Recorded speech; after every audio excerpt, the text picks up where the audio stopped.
नमस्कार दोस्तों, एफआईआई के weekly programme talk with an expert के इस एपिसोड में आप सबका स्वागत है। दोस्तों, हमारे भारत सीरीज में हम बात कर रहे हैं हमारे भारत की। हमारा भारत कैसा था, कैसा है और कैसा होगा। आज तक का क्या डेवलपमेंट रहे, क्या स्ट्रगल्स रहे, सब हम बात करेंगे। पीछे हमने बात की वुमेन एम्पावरमेंट की, भारत के 100 वर्षों, भारत के आज़ादी के 100 वर्षों के बाद के भारत की। उसके बाद हमने वैदिक भारत की बात की है, हमने आयुर्वेदा के ऊपर बात की। आज हम बात करेंगे भारत के यूथ की। दोस्तों, भारत को यंग इंडिया के नाम से भी सब संबोधित किया जाता है, क्योंकि यहाँ पे 50% से अधिक की पॉपुलेशन जो है वो 25 यूथ की है। और अभी जो दौर चल रहा है यहाँ भारत में, वो skill India, make in India और स्टार्टअप इंडिया, ये इसका दौर चल रहा है, जो हमारे रिस्पेक्टेड प्रधानमंत्री श्री नरेंद्र मोदी जी ने अभियान चलाया। आज हम भारत की बात करते हैं, विकसित भारत की बात करते हैं, विकसित यूथ की बात करते हैं। जहां पहले एजुकेशन में सर्विसेज के बारे में आगे बच्चों को अग्रसर किया जाता था, आज वही बच्चे जो हैं उनका जो माइंड सेट है वो एंटरप्रेन्योरशिप की तरफ अग्रसर है। आज भारत में स्टार्टअप्स के माध्यम से घर घर में इंडस्ट्री विकसित हो रही है और यूथ का माइंडसेट भी उसी तरह से विकसित हो रहा है। तो दोस्तों, आज हम भारत के यूथ की बात करने वाले हैं और हमारे साथ जुड़े हैं डॉक्टर विक्रम बंसल जी। नमस्कार डॉक्टर विक्रम जी, आपका बहुत बहुत स्वागत है नमस्कार जी। हमारे मंच पर। नमस्कार। अपने ऑडियंस को मैं बताना चाहूंगा कि डॉक्टर विक्रम बंसल जो हैं वो फैकल्टी हैं जवाहरलाल नेहरू यूनिवर्सिटी में, और एफआईआई के साथ भी जुड़े हुए हैं, अपना सहयोग प्रदान करते रहते हैं देश की सेवाओं के लिए, जो एफआईआई अलग अलग समय पे एक्टिविटीज करती है। डॉक्टर बंसल जो हैं वो यूथ के साथ जुड़े हैं, तो आज हम उनकी जर्नी से शुरुआत करेंगे, फिर हम क्वेश्चन आंसर का दौर कंटिन्यू करेंगे अपना। तो डॉक्टर विक्रम जी, आपसे गुजारिश है, आज आप पहले अपनी जर्नी के बारे में बताएं, क्योंकि आज हम बात कर रहे हैं भारत की और भारत के यूथ की। तो आप तो बच्चों से जुड़े हुए हैं एज ए फैकल्टी भी, और आप उनकी हर डेवलपमेंट में आप उनको कोच भी करते हैं, एज ए मेंटर भी हैं, और आपको बहुत करीबी से नॉलेज है उनकी कि क्या उनका माइंडसेट है, किस विचारधारा के बच्चे हैं, आज की कैसे विचारधारा डेवलप हो रही है, पहले की विचारधारा और अब की विचारधारा में क्या फर्क है। आप अपनी जर्नी और इस एक्सपीरियंस के बारे में हमारे दर्शकों को कुछ बताएं। बहुत बहुत धन्यवाद संजीव जी, और आपकी श्रृंखला के लिए हार्दिक शुभकामनाएं कि इतने अच्छे विषय पर एक श्रृंखला शुरू हुई है, जिससे जो विकसित भारत का सपना एक भारत देख रहा है, उसमें हम कैसे एक छोटी सी आहुति दे पाए, शायद ये श्रृंखला उसी की तहत मेरे को लग रही है। जहां तक मेरी अपनी बात है, तो हमने एक ऐसा दौर देखा कि जहां पर टेक्नोलॉजी एडवांसमेंट इतनी नहीं थी, जहां पर शायद स्टार्टिंग में इंटरनेट नाम की चीज बहुत बड़ी हवा थी। मगर आज जिस युग में हम अभी काम कर रहे हैं, वहां टेक्नोलॉजी सबके हाथ में है। तो इतना ट्रांसफॉर्मेशन जो हमने देखा, उसमें ये एक लर्निंग लगी, या हमने ऐसा प्रयास किया कि जो ग्राउंड रियलिटी थी, जो प्रैक्टिकल नॉलेज थी, उसको कैसे एग्जीक्यूशन में लेके आना। एक आज की जनरेशन में सबसे बड़ा गैप यही लगता है कि टेक्नोलॉजी एडवांसमेंट के कारण टेक्नोलॉजी तो हाथ में है, बट हाउ टू इंप्लीमेंट उसको समाज के हित के लिए कैसे यूज करना है, तो हम मेरे को ये लगता है कि हमारी जो जनरेशन है वो एक सूत्रधार है इसमें। इसी को करते हुए काफी समय से, क्योंकि एज ए प्रोफेशन टीचर हूं तो यूथ के बीच में ही रहना है, तो यही काम रहता है कि यूथ को हम कैसे फैसिलिटेट करें, उसको उसकी एनर्जी को कैसे चैनलाइज करें। यूथ के पास नॉलेज की कोई दिक्कत नहीं है। आज के युवा के पास आप बोलो कि हम आपको एक नई चीज बताते हैं, वो नई चीज आप नहीं बताओगे बल्कि आपको वो बता देगा। हमें उनको ये बताने की जरूरत है इस नॉलेज का और इस विजडम का आपको कैसे प्रैक्टिकल अपनी लाइफ में यूज करना है। तो वो काम शायद कुछ वर्षों में करने का प्रयास किया है। और अभी हरियाणा में भी एक इकोसिस्टम डेवलप करने की कोशिश हुई थी। अभी भी प्रयास चल रहा है कि किसी न किसी माध्यम से एक यूथ के बीच में, क्योंकि सबसे बड़ी बात क्या है कि यूथ में जो युवा है वो अभी भटका हुआ है। किस मार्गदर्शन में भटका हुआ है कि उसके पास अपॉर्चुनिटी बहुत है, असीमित अपॉर्चुनिटी है, बट किसको चूज करना है वहां पर कंफ्यूजन है कि which opportunity is suitable with my personality. तो वहां पर जो कंफ्यूजन है, तो मेरे को लगता है कि वो काम कर रहा हूं, कोशिश है ऐसा करने की, कि क्योंकि हर किसी के लिए एक अपॉर्चुनिटी सही नहीं हो सकती, स्टिक नहीं हो सकती। डिपेंड करता है उसके टेम्परामेंट पे, उसकी फैमिली सिचुएशंस पे, उसके अपना बिहेवियर पर। तो वो एक साइकोलॉजिकल उसको पहले जज करना, उसकी क्षमताओं को परखना और उसको उस अपॉर्चुनिटी की तरफ लेके जाना जिसमें वो अच्छा प्रयास कर सके। अब यदि मैं बात करूं आज के भारत की, आज का भारत युवा के बारे में क्या सोच रहा है या क्या कर रहा है या क्या कर सकता है। जैसे कि आपने कहा कि हमारा जो भारत अब यंग इंडिया या 50% पॉपुलेशन अब यूथ की है, जो हमारी एक असेट्स है। फ्यूचर में या भविष्य में हम देखें तो ये भारत एक ऐसा भारत है जो युवा भारत बनेगा।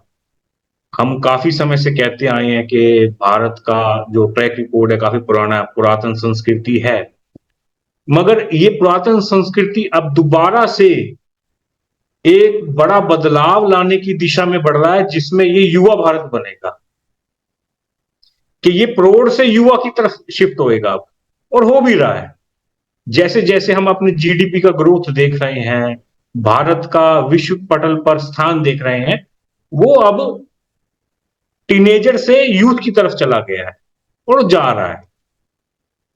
आज युवा, भारत का युवा अपने आप को बोझ नहीं समझता, दबाव में नहीं है। क्यों नहीं है? उसके कुछ कारण है।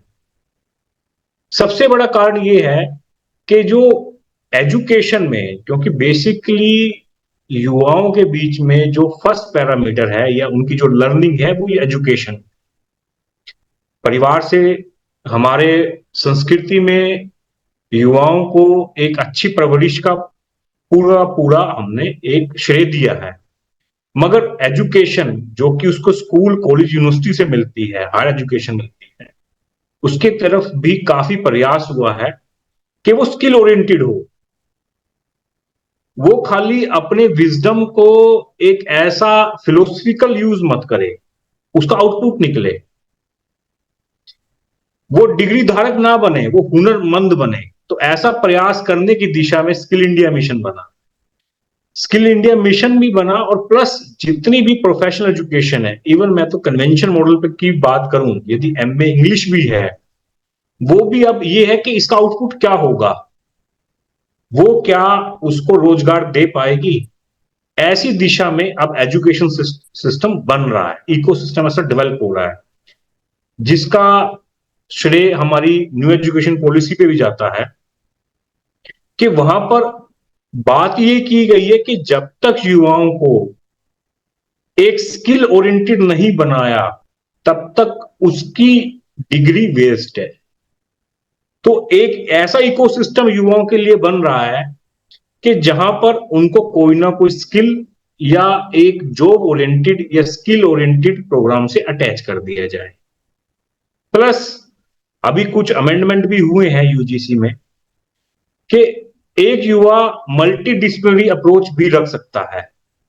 यदि उसको साइंस में जाना है मगर वो आर्ट्स का बैकग्राउंड है तो वो जा सकता है। कुछ पैरामीटर है, उस पैरामीटर को पूरा करके वो जा सकता है। प्लस एक डिग्री के साथ दूसरी स्किल ओरिएंटेड डिग्री भी वो कर सकता है, जिससे क्या होगा कि कन्वेंशन मॉडल के साथ साथ उसको न्यू मॉडल भी मिलेगा। और साथ के साथ हमारे देश में जितनी भी यूनिवर्सिटीज हैं उनके इंटरनेशनल कोलैबोरेशन होने स्टार्ट हो रहे हैं। और प्लस जितनी भी इंटरनेशनल यूनिवर्सिटीज हैं वो भारत में अपना कैंपस डेवलप कर रही हैं, जिससे क्या हो रहा है कि युवाओं को एक world class infrastructure plus world class system, education system provide हो रहा है। युवाओं के साथ सबसे बड़ा अब एक ऐसा युग प्रारंभ हो गया है कि उनको एजुकेशन में जो सबसे बड़ा एक ड्रॉबैक हमारे सिस्टम में होता था, अब वो अच्छा होना, सुधरना शुरू हो गया है। दूसरा सबसे बड़ी जो टेक्नोलॉजिकल एडवांसमेंट है, टेक्नोलॉजिकल एडवांसमेंट से क्या हो गया है, जैसे मैं आपसे बात करूं, आज स्टार्टअप में फिनटेक है, ई कॉमर्स है, बायोटेक्नोलॉजी है, रिन्यूएबल एनर्जी है, और आपका प्लस जितने भी एनर्जी के सोर्स हैं और इन्वायरमेंटल साइंस है, इस सभी विषयों में टेक्नोलॉजिकल एडवांसमेंट से क्या हो गया है कि एक इतना बड़ा वैक्यूम बन गया है कि जिससे देश में एक सबसे बड़ी बात क्या है कि जो इंटरनेट है, जो सबसे इंडिया में जो सबसे चीपेस्ट रेट पे टैरिफ पे हम यूज कर रहे हैं, आज गांव देहात पर जहां पर लाइट भी नहीं है मगर वहां भी 4G 5G का नेटवर्क मिल जाए। तो ये एक ऐसा एक बिंदु है जो पॉजिटिव फैक्टर है जो युवाओं के पास है। प्लस इसमें गवर्नमेंट इनिशिएटिव बड़ा अच्छा है। यदि हम इसको लाइन से देखें, skill India, make in India, startup India and digital India, these are the four pillar for the youth. ये आपस में जुड़े हुए भी हैं। स्किल इंडिया से मेक इन इंडिया होगा, मेक इन इंडिया से स्टार्टअप इंडिया होगा, डिजिटल इंडिया फिर इसका एक बैकग्राउंड पे बूस्टिंग फैक्टर है। तो ये चारों के चारों जो इंडियन मूवमेंट है, ये एक इकोसिस्टम को डेवलप करते हैं। प्लस एक भारत में एक और चलन चला है कि माइंडसेट चेंज हुआ है। माइंडसेट किस में चेंज हुआ है कि अब हमें जॉब नहीं करनी, हमें जॉब प्रोवाइड करनी। तो यंग एंटरप्रेन्योर्स ने देश के अंदर एक ऐसा इकोसिस्टम डेवलप किया है जिससे क्या हुआ है कि हर कोई अब क्रेजी है स्टार्टअप के लिए। आप क्या करना चाहते हो? मैं अपना स्टार्टअप ओपन करना चाहता हूं। तो ये क्यों हुआ है? क्योंकि एक इकोसिस्टम ऐसे डेवलप हुआ है, उसको ऐसी नॉलेज मिली है, ऐसा एक्सपोजर मिला है। तो उस कारण से क्या हुआ, देश में के युवाओं के पास एक बहुत बड़ा समृद्ध वातावरण यूज हो गया है। अब इकोनॉमिकल बेनिफिट भी इसके काफी ज्यादा होंगे। क्या होगा, जैसे यदि मैं विकसित भारत की बात करूं, आज से 20 साल का, 27 साल बाद, 15 साल बाद क्या होने वाला है इसका पॉजिटिव फैक्टर। हमारे देश की जो हम कहते हैं कि हम वर्ल्ड की अब बिगेस्ट पॉपुलेशन कंट्री बनते जा रहे हैं। ये देश पे बोझ नहीं, ये देश की असेट्स है। क्योंकि हमारा जो यूथ है वो जॉब क्रिएशन का भी काम कर रहा है, क्योंकि एंटरप्रेन्योर भी वही बन रहा है और जॉब क्रिएशन का काम भी वही कर रहा है, जिससे इकोनॉमिकल डेवलपमेंट प्लस हमारा जो जीडीपी है, हमारा एक्सपोर्ट हाउस बढ़ता जा रहा है, क्योंकि हमारे यहाँ पर इन्वायरमेंटली एक इकोसिस्टम ऐसा डेवलप हो गया है जिससे देश में एंटरप्रेन्योरशिप का हो गया है। प्लस दूसरा, जब यूथ किसी देश का सशक्त होता है तो उस देश की वर्ल्ड वाइड ग्लोबली एक्सेप्टेंस बढ़ती है, उस देश को गिना जाता है, बड़ी अच्छी नजरों से देखा जाता है, क्योंकि दूसरे देशों की हालत बड़ी खराब है। तो इंटरनेशनली भारत की स्थिति काफी सुदृढ़ है, सशक्त है और फ्यूचर में होने वाली है। जी हाँ जी। जी, धन्यवाद डॉक्टर साहब। अब हम अपने क्वेश्चन आंसर्स का शुरू करते हैं। जो सबसे पहला क्वेश्चन है हमारे ऑडियंस की तरफ से, तो ये कि अभी आज का जो दौर चल रहा है, ठीक है, एक शुरुआत की गई है, एक माइंडसेट डेवलप किया गया, क्योंकि सबसे पहले तो होता है कि एक माइंडसेट डेवलप करना, एक शुरुआत करना, फिर उसके बाद एक डायरेक्शन में सबका चलना, तभी कामयाबी के तरफ हम चलते हैं। और आज हमें ये सब देखने को मिल रहा है। हमारे रिस्पेक्टेड प्रधानमंत्री श्री नरेंद्र मोदी जी ने जो अभियान शुरू किया, फिर उसके साथ माइंडसेट डेवलप किया। अब जैसे योगा है, योगा से क्या होगा? योगा से सब कुछ होगा, यही उन्होंने बोला, नारा लगाया, लोगों ने शुरू किया, एक माइंडसेट है, स्वच्छ भारत का माइंडसेट बनाया। अब युवा को लेकर उन्होंने जो माइंडसेट डेवलप किया, स्किल इंडिया को लेकर, स्टार्टअप इंडिया को लेकर, डिजिटल इंडिया को लेकर, जो 4 पिलर्स आपने बताए, तो लेकिन क्योंकि जब एक चीज की शुरुआत की जाती है, तो अच्छाई के साथ उसमें एक चैलेंज, मैं बुराई नहीं कहूंगा, अच्छाई के साथ चैलेंजेस भी होते हैं। उसको इम्प्लीमेंटेशन करने के लिए उसके इफ्स एंड बट्स होते हैं। तो आप क्योंकि एक ग्राउंड लेवल पे बच्चों के साथ जुड़े हैं, उनके माइंडसेट को आप बहुत अच्छे से एनालाइज करते हैं और उनको उनका एक भविष्य निर्माण में उनकी हेल्प करते हैं, तो वो चैलेंजेस क्या क्या आते हैं और उनमें आप क्या कैसे कैसे उस चीज को ठीक करते हैं या कॉपरेट करते हैं या उसको डेवलप करते हैं, उसके बारे में आप बताएं हमारे दर्शकों को। ये बड़ा अच्छा प्रश्न है। ये हम डेली रूटीन में इस प्रश्न को अपने सामने देखते भी हैं। बड़ी समस्या है ये।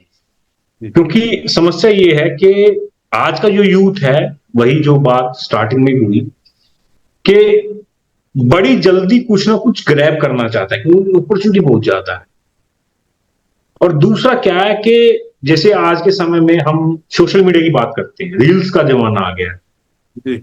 अब रील्स से आ गया है तो कई प्रोफेशंस ऐसे हो गए हैं कि यूथ अब रील्स में इन्फ्लुएंसर बनना चाहता है, यूट्यूबर बनना चाहता है, उसने वो प्रोफेशन ले लिया है। हालांकि वो कुछ अच्छा भी कर सकता था, हम्म। मगर वहां से इजीली इनकम आ रही है, क्योंकि उसका एज फैक्टर भी ऐसा है, उसकी लाइक भी ऐसी है कि वो उस डायरेक्शन में जा रहा है। यही एक विषय है कि इसमें कंपटीशन, सबसे पहले तो एक कंपटीशन बढ़ेगा आगे आगे, जैसे यूथ में।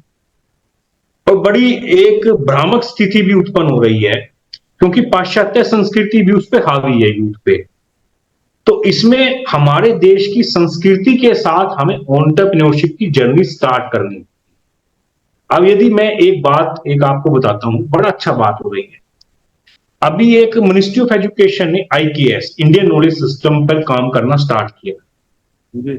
जिससे क्या हुआ है कि हमारी जितनी पुरातन पुरातन संस्कृति थी उस पर रिसर्च की जाए, अलग अलग विषयों पर लेकर। जिससे क्या होगा कि हम आने वाले जो यूनिवर्सिटी में जो स्टूडेंट्स हैं, जो कॉलेजों में पढ़ रहे हैं, हायर स्टडी में पढ़ रहे हैं, उनको उस संस्कृति के साथ जोड़ा जा सके, ताकि उनको अब एक लिंक बन जाए कि पाश्चात्य संस्कृति या जो भ्रामक स्थिति है सोशल मीडिया में, वही नहीं है। चीज इससे भी ऊपर है और काफी गहरी है।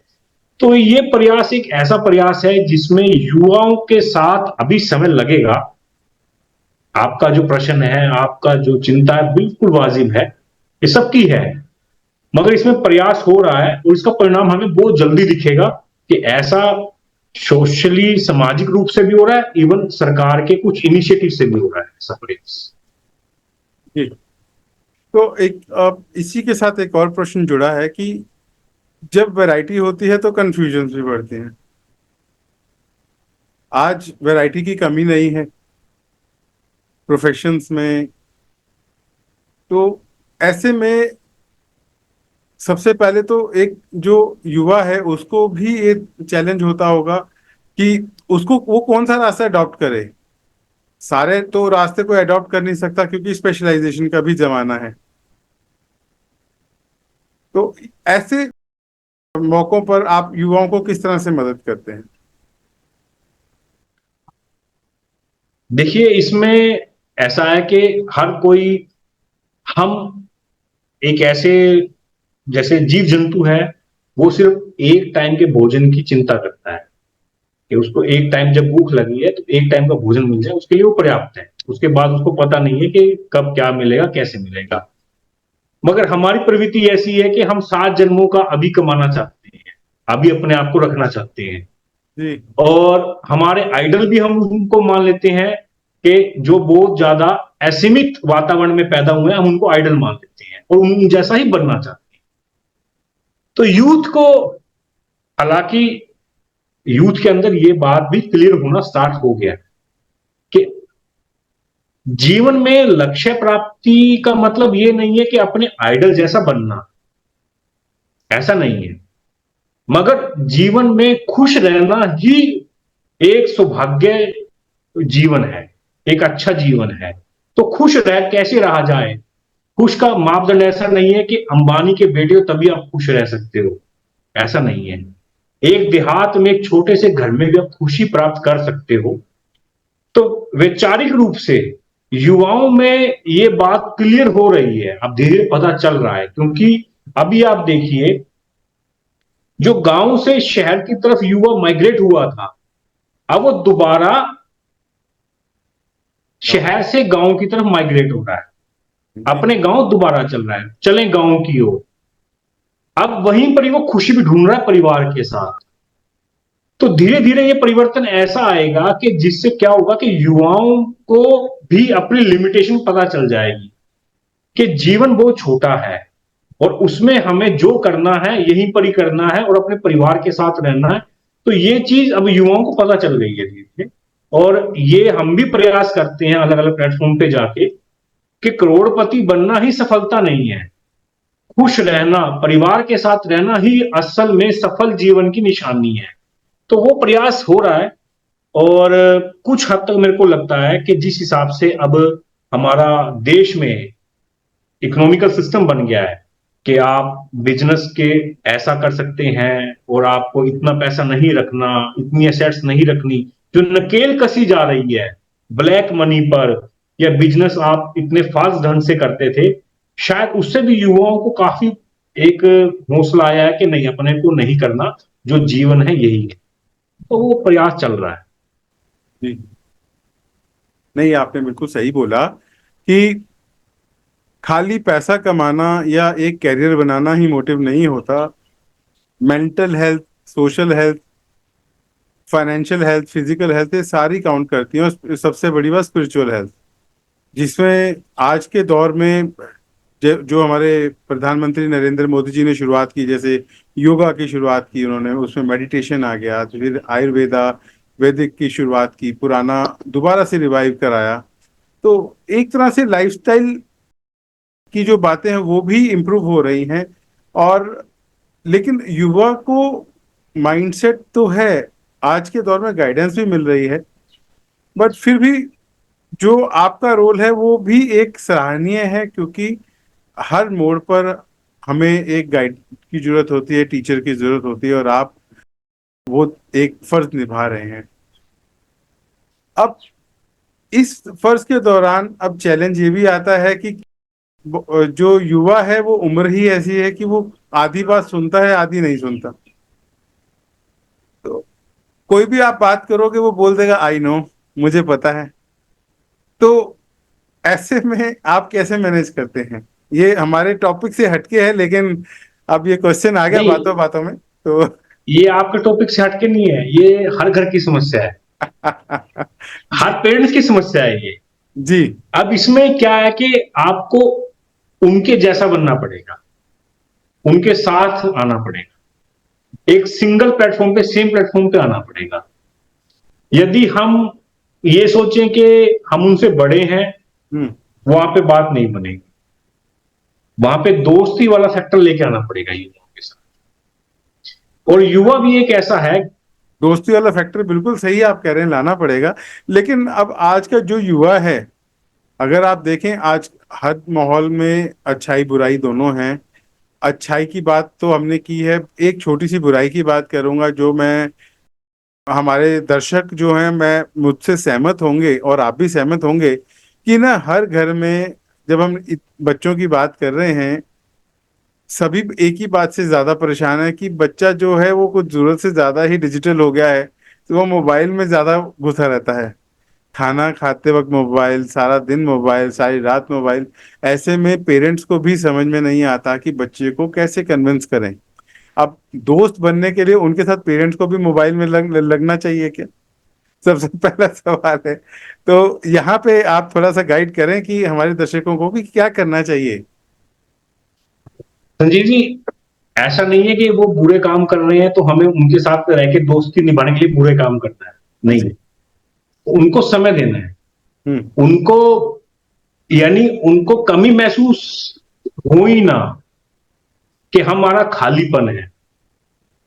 आज के समय में क्या हो गया है कि हर घर की कहानी है जी। कि हर रूम्स में या एक सिंगल रूफ के अंदर हर कोई अपने मोबाइल में बिजी है या अपने डिजिटल गैजेट्स में बिजी है। हमें वो ब्रेक तो होना पड़ेगा। हम्म। हम जिस ट्रेडिशनल सिस्टम में हमारी परवरिश हुई हमें वैसा ही बनाना पड़ेगा। आजकल कुछ सुनने भी आया कि मोबाइल उपवास, कि जी। जैसे ही आप घर में आ जाते हो मोबाइल उपवास। जी। तो मोबाइल को साइड में कर देना। ठीक है, मोबाइल क्या है कि वो एक इसलिए है कि आपके आसपास कोई आपसे बात नहीं करना। आप खालीपन लग रहा है तो आप क्या करते हो, स्क्रॉल करना शुरू कर देते हो। यदि आपके आसपास पेरेंट्स, ब्रदर, सिस्टर, आपके कोई अच्छे अभिभावक बात कर रहे हैं तो वो नहीं यूज करेगा। हो सकता है कि एडिक्शन लग जाती है तो वो यूज करता करता ही बात करता है। एक सबसे बड़ा जो आज के यूथ में मैं देखता हूं, बड़ा ही इस पर रिएक्ट भी करता हूं। सपोज आप किसी मीटिंग में हैं या आप घर के अंदर हैं या क्लासरूम में हैं, कहीं पर भी हैं, आप जब इंटरेक्ट हो रहे हो तो कुछ लोग, मैं युवाओं की नहीं, ये सबकी बात है, कुछ लोग लैपटॉप पे कुछ काम कर रहे हैं। मीटिंग में वो अपने लैपटॉप को ऑन है और मीटिंग भी अटेंड कर रहे हैं, या घर पर वो बात डिस्कशन कर रहे हैं तब उनके मोबाइल स्क्रॉल हो रहा है, या क्लासरूम में स्टूडेंट्स हैं वो तब भी मोबाइल पर या लैपटॉप पे कुछ ना कुछ कर रहा है और टीचर का लेक्चर भी ले रहा है। तो इस चीज को ब्रेक करना है क्योंकि प्रेजेंस ऑफ माइंड नहीं है, ओवर थिंकिंग हो रही है वहां पर। वो क्या है कि वो क्लासरूम में या घर में या मीटिंग में नहीं है, वो एक्चुअल में जो उसका टास्क है या इंपॉर्टेंट टास्क जिसने उसको मान लिया है उसको पूरा करने में वो बिजी है।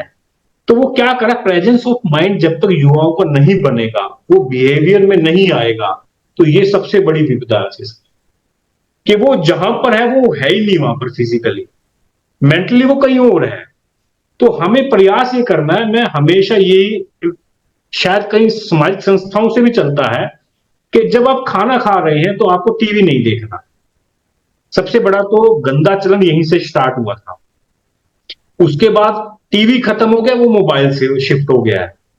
तो ये चीज हमने ही दी है युवाओं को कि घर के डाइनिंग एरिया में हमने टीवी लगा दिया, कि जैसे ही हम डाइनिंग में खाना खा रहे हैं तो टीवी ऑन है। जी। तो ये चीज क्या है, इस चीज को ब्रेक करना पड़ेगा कि प्रेजेंस ऑफ माइंड युवाओं का, इवन हमारे जैसे जो अपने आप को बड़े इंटेलेक्चुअल मानते हैं उनको भी करना पड़ेगा।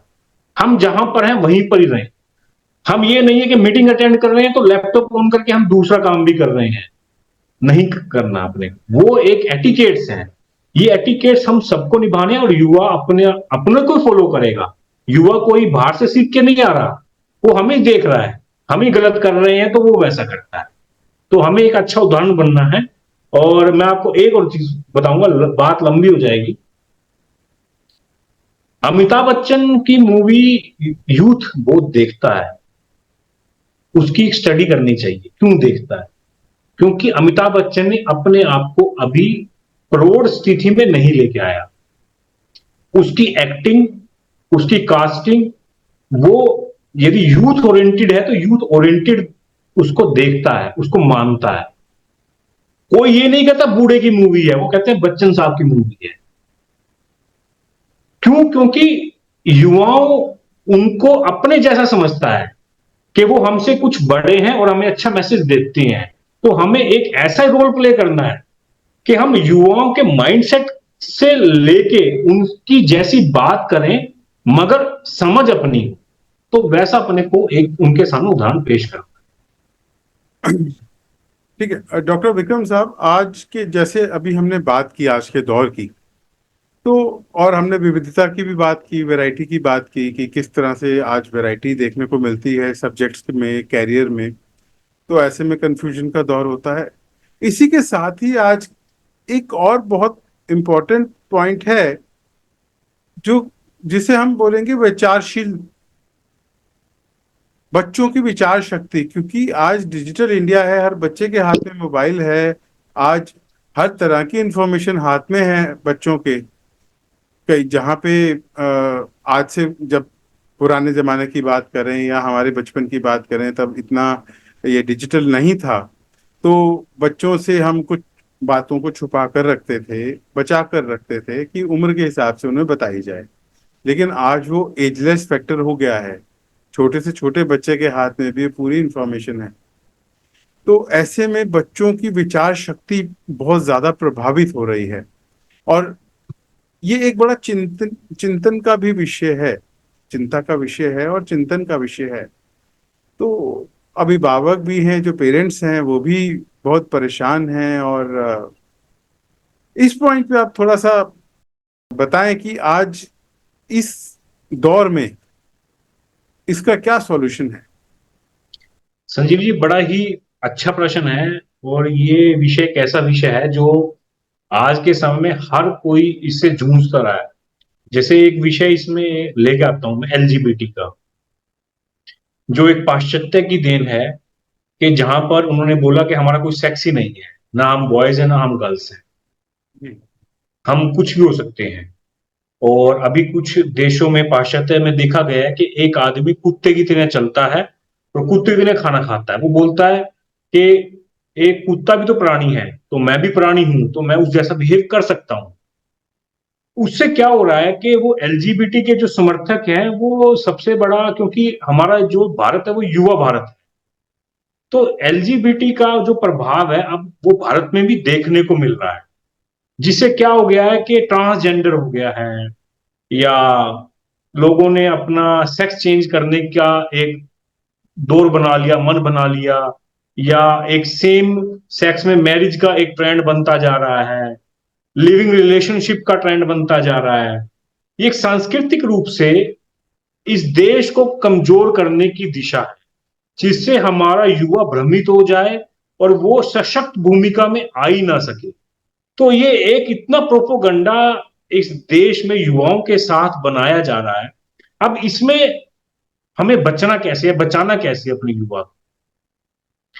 सबसे पहले तो अपनी संस्कृति के जो प्लस फैक्टर हैं, हमें अपनी संस्कृति को समझाना पड़ेगा। एक्चुअल में अभी विषय ये है कि शिव पूजा हम क्यों करते हैं, ये हम जैसे एडल्ट्स को ही नहीं पता, तो युवा को तो हम क्या बता देंगे कि दूध शिवलिंग पे क्यों चढ़ाया जाता है, उसका क्या मानक है, या क्या उसकी प्रामाणिकता है।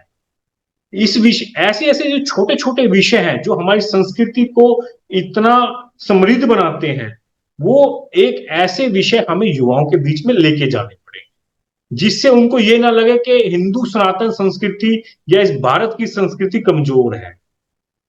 सबसे पहला फैक्टर ये है। दूसरा,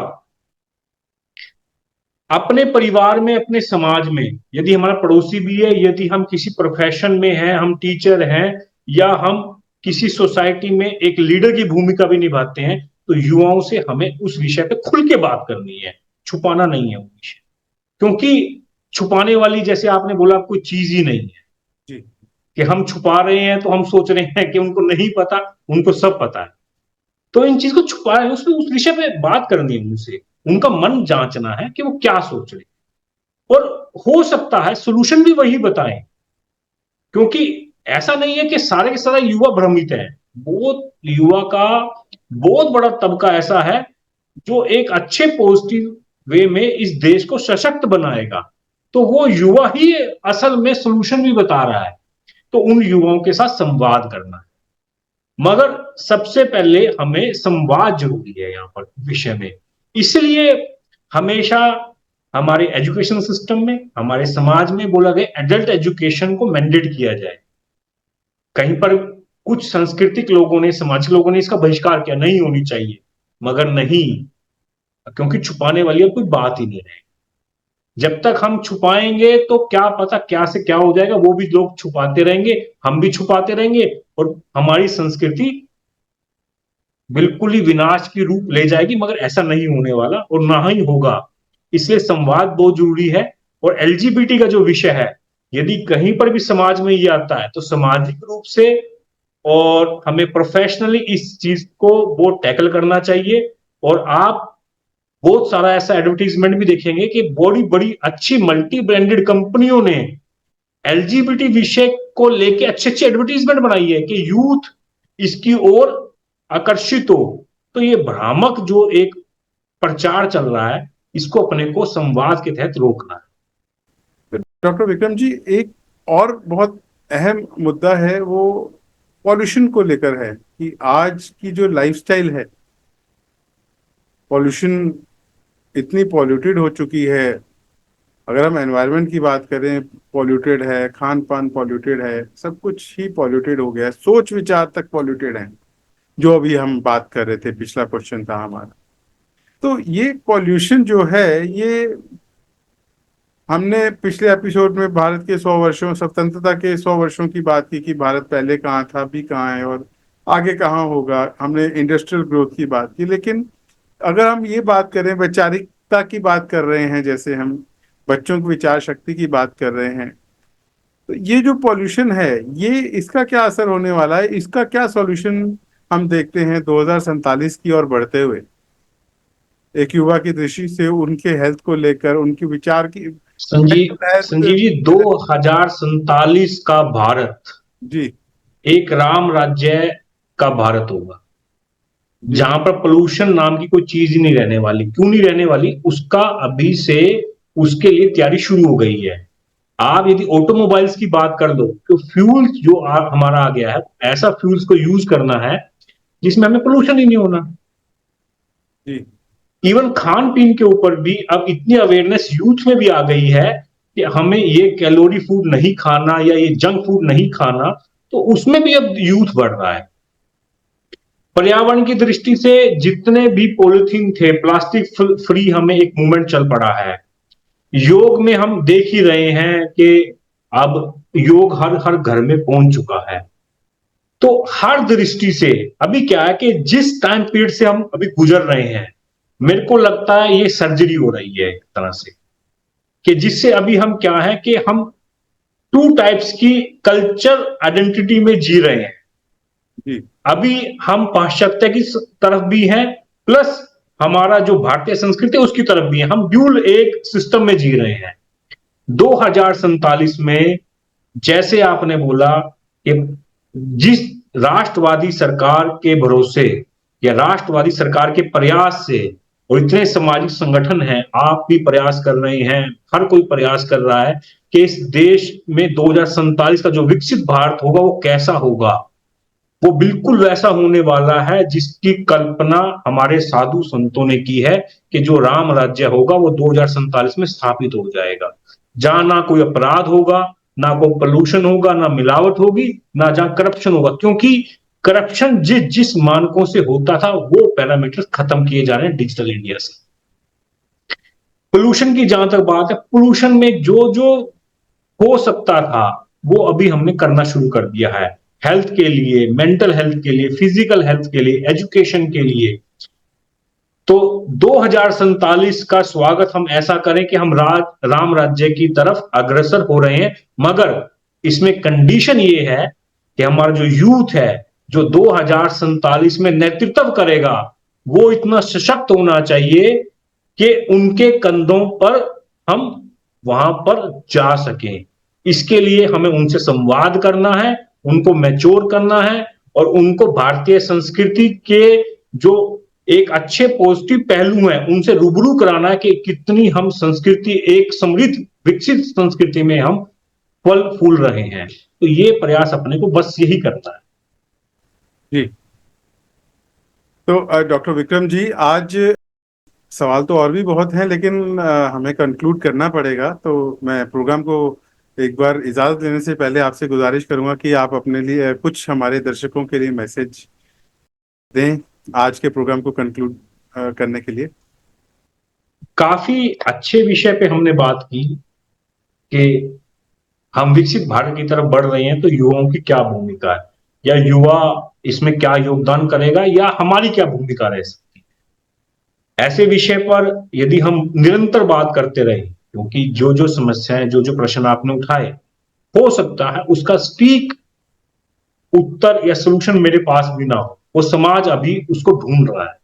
तो जब तक संवाद नहीं होगा तो शायद हम उस तक नहीं पहुंच पाएंगे। निरंतर हमें प्रयास करते रहना चाहिए, और मेरे को आशा है कि फेडरेशन ऑफ इंडियन इंडस्ट्री के माध्यम से, क्योंकि ये एक ऐसा फेडरेशन है जो सिर्फ इंडस्ट्री ओरिएंटेड ही नहीं बल्कि समाज में किस रूप से एक ऐसा असेट्स तैयार हो जो इंडस्ट्री के लिए, समाज के लिए एक वैल्यूबल एक इनपुट दे सके। तो आपकी तरफ से जो ये प्रयास है, और माननीय दीपक जैन जी के मार्गदर्शन में हम सभी काम कर ही रहे हैं, तो ये एक अच्छा प्रयास है। आगे आगे संवाद करते रहिएगा आप, सोल्यूशन निकलते रहेंगे। जी। तो दोस्तों, ये था आज का हमारा एपिसोड। आज हमने हमारे भारत सीरीज में भारत के युवा की बात की, उनके माइंडसेट की बात की। चाहे वो हेल्थ को लेकर है, चाहे वो वेल्थ को लेकर है, चाहे वो प्रोफेशन को लेकर है, चाहे वो पर्सनल लाइफ को।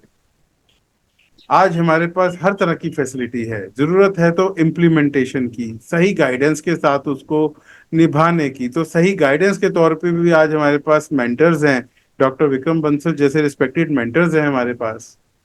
लास्ट वीक भी हमने डॉक्टर राकेश शर्मा जी के साथ किया, जो बिजनेस कोच थे। तो आपको चाहे वो पर्सनल कोच हैं, लाइफस्टाइल कोच हैं, एजुकेशन कोच हैं, माइंडसेट कोच हैं, आज मेंटर्स की भी कमी नहीं है। तो ये एक गोल्डन पीरियड है जो शायद ही कभी दोबारा आए, जब इतने सारी चीजों का समन्वय होगा, और आपको हर गाइडेंस में, आपको हर दौर में हर चीज पर गाइडेंस मिले। और हमें सिर्फ पैसे की तरफ नहीं भागना। पाश्चात्य संस्कृति को देखते हुए पैसों की दौड़ धूप में काफी पीछे छोड़ गए हम अपने आप को, अपने भारत को। आज दोबारा जागे हैं।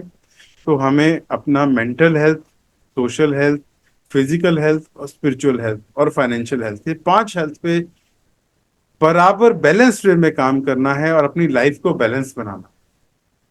तो इसी उम्मीद के साथ हम आगे आज इजाजत चाहते हैं कि आगे आप हमारे साथ जुड़े रहिएगा, और हम इसी टॉपिक पे आगे और भी टॉपिक्स लाते रहेंगे। और आपसे हम बस उम्मीद करते हैं कि आप इम्प्लीमेंट करें और आगे बढ़ें।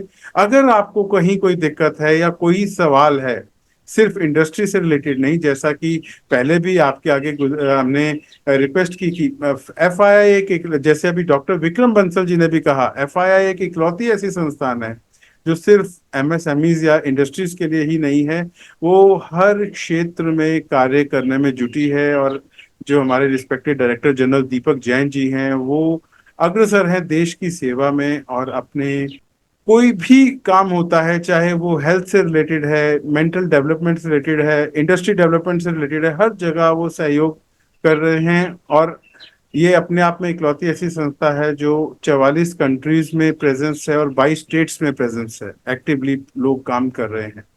तो आप हमारी वेबसाइट पे आ सकते हैं fii.org.in पे, और अपनी रिक्वेस्ट डाल सकते हैं। हम आपको पूरे तरह से सहयोग करेंगे। हमारी टीम आपकी सहयोग में आपको कॉल भी करेगी, आपको सहयोग करने की पूरी कोशिश करेगी। और अगर आपका कोई सवाल है, आप हमें भेजिए हमारी वेबसाइट के थ्रू। हम इस प्रोग्राम में एक एक्सपर्ट के जरिए, जो भी पर्टिकुलर एक्सपर्ट होंगे उस फील्ड के, उनसे हम आपका रूबरू कराने की कोशिश करें। इसी के साथ ही डॉक्टर साहब, हम इजाजत चाहते हैं। आज आपने हमें समय दिया, धन्यवाद। बहुत बहुत धन्यवाद। हमारे दर्शकों को भी जुड़े रहिएगा हमारे साथ। अगले हफ्ते हम आपको मिलेंगे एक नए इंडस्ट्री एक्सपर्ट के साथ और एक नए टॉपिक, हमारे भारत के टॉपिक के साथ। नमस्कार।